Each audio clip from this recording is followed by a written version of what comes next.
எதிர்காலத்தை நினைச்சு பயமா இருக்கா? அது எப்படி நம்பிக்கையோடு அணுகிறதுன்னு வேகமா பாத்திரலாம். நம்மளோட இன்னைய கவலைகளுக்கு ஒரு முக்கிய காரணம் என்ன தெரியுமா? நம்மளோட எதிர்கால நாம மறந்துடுறது தான். சும்மா யோசிச்சு பாருங்க. ஒரு 10 வருஷம் கழிச்சு உங்களை நீங்களே சந்திக்கிறீங்க. அவங்க சந்தோஷமா ஆரோக்கியமா இருப்பாங்களா?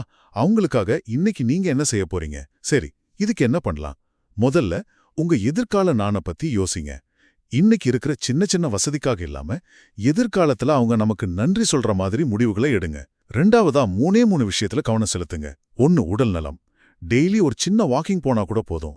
2 நிதி. ஒரு 6 மாசத்துக்காவது தேவையான பணத்தை பிளான் பண்ணிக்கோங்க. 3 உறவுகள்.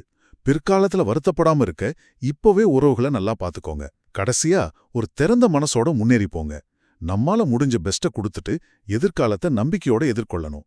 சுருக்கமா சொன்னா, உங்க எதிர்கால கூட ஒரு நல்ல நட்பை வளர்த்துக்கிட்டீங்கன்னா இன்னைக்கு நீங்க எடுக்கிற ஒவ்வொரு சின்ன அடியும் ஒரு பயம் இல்லாத நாளைக்கு அடித்தளமா அமையும்.